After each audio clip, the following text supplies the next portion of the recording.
እንግዲህ አብርሃም ልጁን እንዳያይ ማዕቀብ ተጥሎበታል ማለት ነው። ሰላም ሰላም፣ ጤና ይስጥልኝ። እንዴት ናችሁ? ለዚህ ቻናል አዲስ ከሆናችሁ ሰብስክራይብ በማድረግ ቤተሰቤ እንድትሆኑ እጋብዛለሁ። ቪዲዮውን ላይክ በማድረግ ጀምሩት። እንዲሁም ቪዲዮውን አይታችሁ ስትጨርሱ ደግሞ ሀሳብ አስተያየታችሁን ኮመንት ላይ እንድታሰፍሩልኝ እጠይቃለሁ። እንግዲህ ዛሬም በአዲስ ቪዲዮ መተናል ማለት ነው። ያው እንደተለመደው እንግዲህ ዛሬ ዳኒና ሜሪ ተከስተዋል። እንግዲህ ሩታ ጋር ለመሄድ አስበው ነው የመጡት።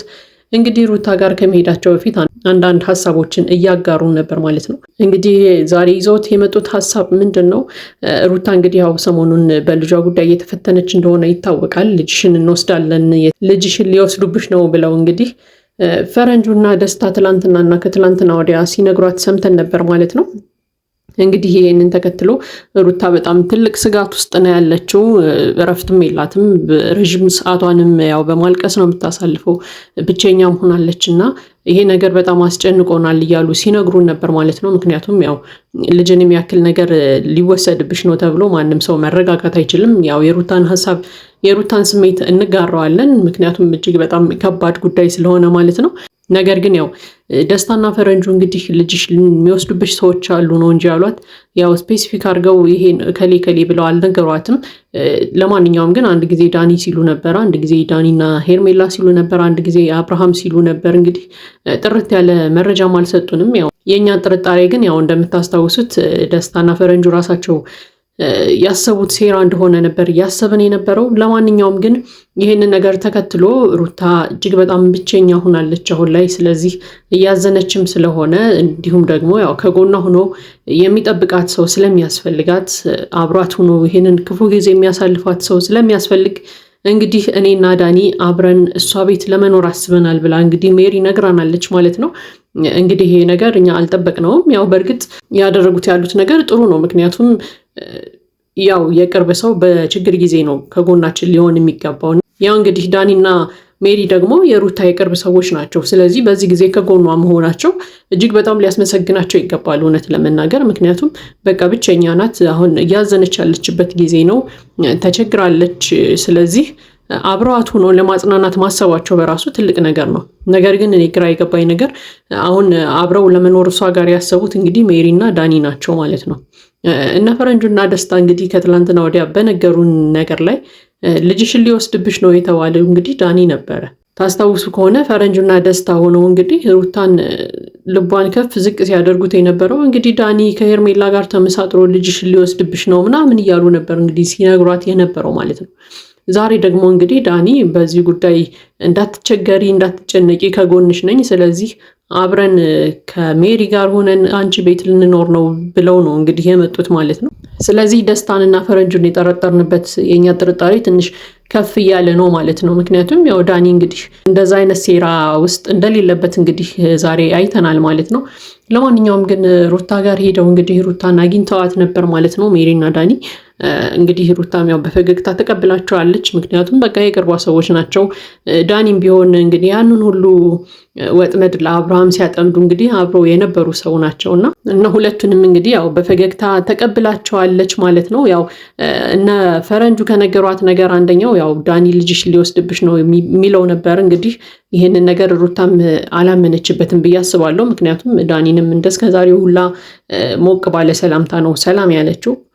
ነገር ግን ያው ሩታ ብትጠራጠር ኖሮ ያው ወይ ፊት ለፊት ትነግረዋለች ለዳኒ ወይ ደግሞ የተለመደውን አይነት ሰላምታ ትሰጠዋለች ብዬ አላምንም። ለማንኛውም ግን ሩታም አምና የተቀበለች አይመስለኝም ይሄንን ጉዳይ። እንግዲህ ሜሪና ዳኒ ሩታ ጋር ሄደው ያሰቡትን ነገር እንግዲህ ነግረዋታል ማለት ነው። ሜሪ እንግዲህ ለማስረዳት ሞክራለች እንደምንም ብላ። ያው ሰሞኑን አንቺ ብቻሽን ነሽ፣ ብቻሽን ሆነሽ ደግሞ ይህንን ችግር ማለፍ አትችይም፣ እኛ ከጎንሽ መሆን አለብን። ቤትም የመጡ ሊያስቸግሩሽ ስለሚችሉ፣ ልጅሽ ላይ የሚሆን አደጋ ሊያደርሱ ስለሚችሉ እንግዲህ ከጎንሽ ነን። ስለዚህ ከዚህ በኋላ እኔና ዳኒ እዚህ ቤት ነው የምንኖረው ብላ ነግራታለች ማለት ነው። ያው ሩታ እንግዲህ የሰማችው ነገር አዲስ ስለሆነባት ይመስለኛል ያው አልተቀበለቻቸውም፣ ልትቀበላቸው ፈቃደኛ አልነበረችም ማለት ነው። ነገር ግን ያው ሜሪን ታቋታላችሁ። ብዙ ጊዜ ያው ሁሉንም ነገር በጉልበት ነው የምታስበው። በቃ ጮክ ብላ ተናግራ ማሳካት የምትችል የሚመስላት አይነት ሰው ነች እና ትንሽ ሩታም ትፈራታለች። ይህን ኃይለኝነቷን ትንሽ ሩታም የምትፈራው ይመስለኛል እና ያው ሜሪ ዞር ባለችበት እንግዲህ ከዳኒ ጋር ሲያወሩ ሁላ ሰምተናል። ሜሪ እንዳትቀየም ብዬ ነው እንጂ እንዴት እሽላለሁ እንደዚህ አይነት ሀሳብ ምናምን እያለች እንግዲህ ከዳኒ ጋር ስታወራ ነበር። ነገር ግን በዛም በዚህም ብለው አሳምነዋታል ማለት ነው። እንግዲህ አብረዋት ለመኖር ተስማምተዋል ከሩታ ጋር። በጣም የሚገርመው ነገር ግን ያው ሜሪ እንግዲህ አንዳንድ ነገሮችን ስትናገር ሰምተናት ነበር። ይሄ ደግሞ ትንሽ ገደብ ያለፈ ነገር ይመስለኛል የተናገረችው ነገር። እሱም ምንድን ነው ከዚህ በኋላ አብርሃም እዚህ ቤት ድርሻ አይልም፣ እዚህ ቤት እንዲገባ አልፈቅድለትም፣ እንዲገባ አይደለም ልጁን ራሱ እንዲያይ አልፈቅድለትም እያለች እንግዲህ ስታወራ ነበር ማለት ነው። ይህ እንግዲህ በጣም ድፍረትም ነው። አንደኛ በቃ ሰውንም አለማክበር ነው። በዛ ላይ ደግሞ የሰውን መብትም አለማወቅ ነው ብዬ አምናለሁ። ምክንያቱም የሩታ ልጅ የአብርሃም ልጅ ነው። ስለዚህ ልጁን በማንኛውም ሰዓት የማየት መብት አለው ፍርድ ቤት እስካላገደው ድረስ ማለት ነው። ነገር ግን ሜሪ ልክ እንደ ባለ መብት ሆና እዚህ ቤት ድርሻ አይላትም። ልጁንም እንዲያይ በፍጹም አልፈቅድለትም። አብርሃምን ብቻም ሳይሆን በዙሪያው ያሉ ሰዎች በሙሉ እዚህ ቤት እንዲመጡ አልፈቅድም።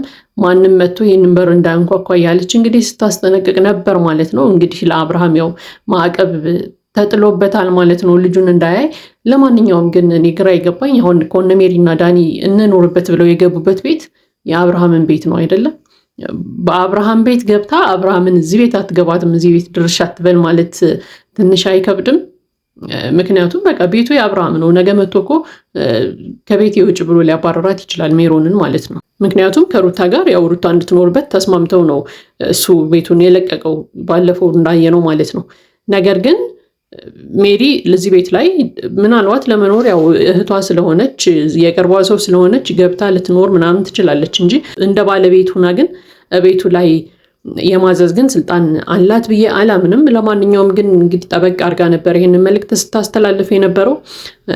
ይበልጥ ደግሞ ቤት አይገባም ከሚለው ነገር በላይ ልጁን እንዲያይ አልፈቅድለትም በፍጹም እያለች ነበር። እንግዲህ ያንን እሷ የማድረግ መብትም ስልጣንም የላትም። እሱ እንግዲህ አብርሃም ሲሰማ ምን እንደሚል ምላሹን እንጠብቃለን ማለት ነው። ነገር ግን ዛሬ ትልቁ ነገር ያው ከሩታ ጎን መሆናቸው አንድ ነገር ነው። ነገር ግን ደግሞ ሩታ አሁንም ቢሆን በዙሪያሽ ካሉ ሰዎች ትንሽ ጥንቃቄን ብትወስጂ መልካም ነው። ምክንያቱም ዳኒና ሜሪ እንግዲህ መጥተዋል፣ ግን ምን ሊያደርጉ እንደሚችሉ እነሱም አናውቅም። እንግዲህ የሆነ ሴራ ማስበው ሊሆን ይችላል። ምክንያቱም እስከዛሬ ድረስ ያልጠበቅናቸው ነገሮች ናቸው ሁል ጊዜ እየተፈጠሩ እዚህ የደረስ ነው። ስለዚህ እኛንም ሁላ እንግዲህ ተጠራጣሪዎች አድርጋችሁናል። ስለዚህ ማንንም አናምንም። እኛም እንግዲህ በሂደት የምናየው ነው የሚሆነው። ለማንኛውም ግን ዳኒና ሜሪም የሆነ ነገር አስበው ሊሆን ስለሚችል ትንሽ ጠንቀቅ ብትይ የተሻለ ነው ብዬ አምናለሁ። ለማንኛውም ይሄ ዛሬ የኔ ሀሳብ አስተያየት ነው። የእናንተን ሀሳብ አስተያየት ደግሞ ኮመንት ላይ አስፍሩልኝ። ለዚህ ቻናል አዲስ ከሆናችሁ ሰብስክራይብ በማድረግ ቤተሰብ እንድትሆኑ ጋብዛለሁ። መልካም ጊዜ ይሁንላችሁ።